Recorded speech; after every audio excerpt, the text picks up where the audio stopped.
Okay, YouTube land, Big Dave here. It's July the 23rd, 2014.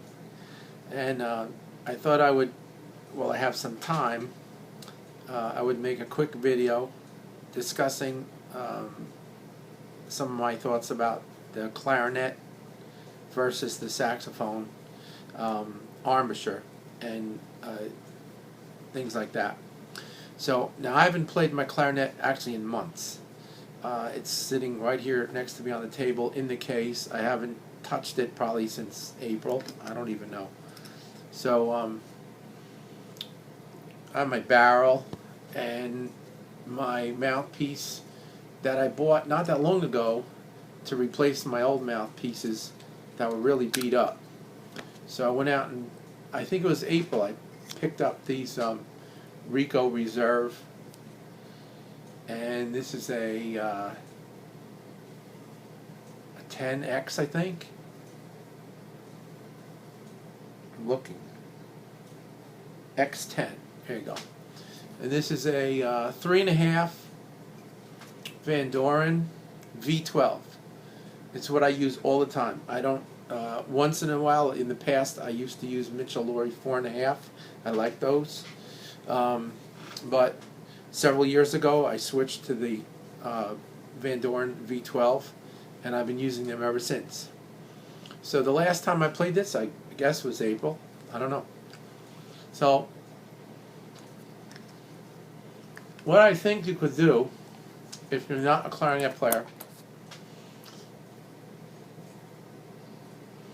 is put the mouthpiece on the barrel and line up your reed.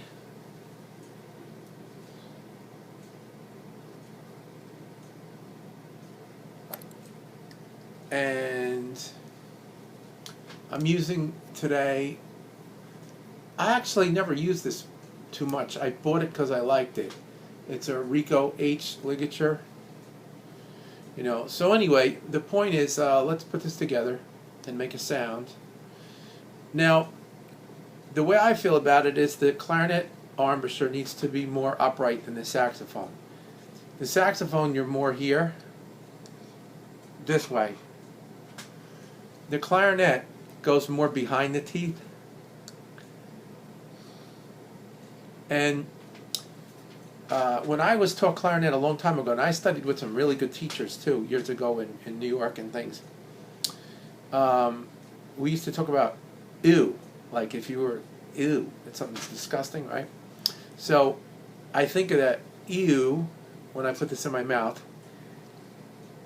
and I make more of a ew face that I don't do on the saxophone. You know, the saxophone is a much more, this is relaxed, but it's not the same thing. I set up my muscles differently in the front. So here's my ew shape. See that? And it made a pretty good sound too. So if you don't play clarinet too much, the one thing I would suggest you do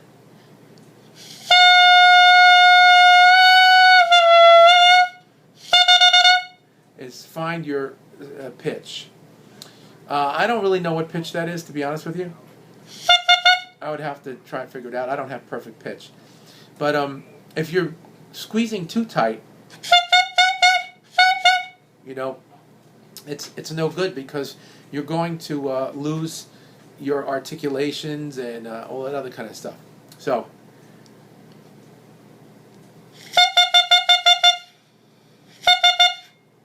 and I do keep a relatively firm embouchure. It's not tight though, but it's relatively firm. It's much, I would say it's another couple steps firmer than the saxophone.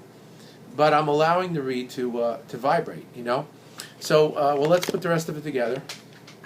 As I said, I haven't played this thing since maybe April, so I'm not really sure what's going to happen. I don't even know if it works, because I hardly use it anymore. But sometimes I do need to use it, and it has to work. So I managed to put a Band-Aid on here too, because I know my thumb was not working right here. So here it is, it's all put together. Now I'm going to just play open G. Let me just line this up better. See, I have crooked bottom teeth, so I need to set a slight angle.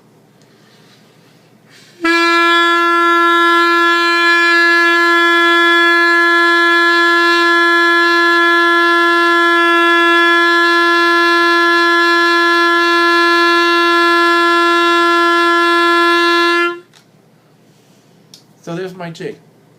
And when you play any woodwind instrument, you know, you want your airstream to be sufficient, good. You have to have good airflow.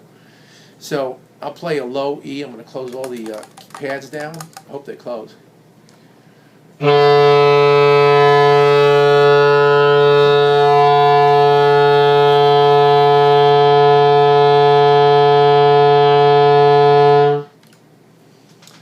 All right, so I'm not being gentle with the air either. You know, I'm pushing air into this instrument. So we'll do high G.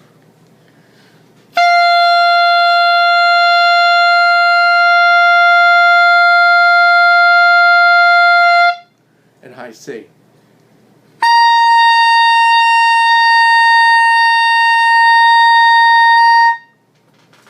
Okay? So, we'll play an F scale.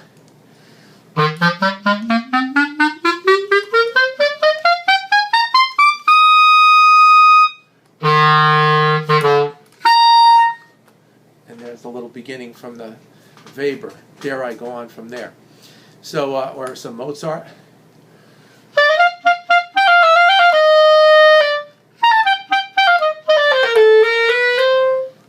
All right. So basically, I try not to change anything that I'm doing.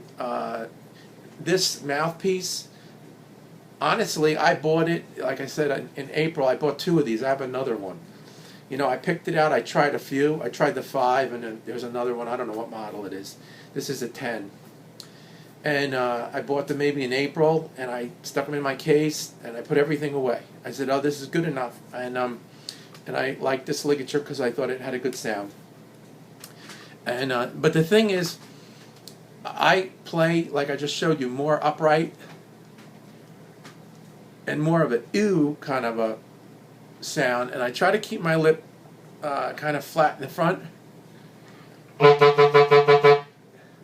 Now, how much lip do I have over the teeth? I would say about half the red. Where in the saxophone I play a little more in front of the teeth, but in the clarinet I'm over about half the red. You know, if I had to come up with something.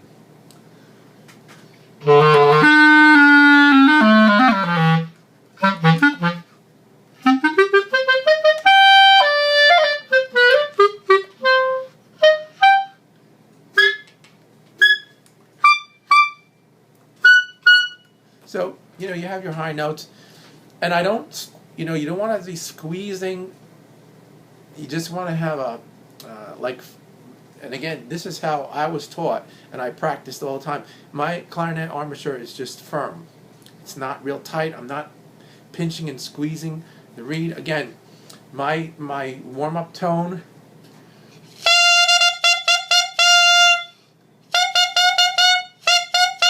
I can use either of those 2 pitches.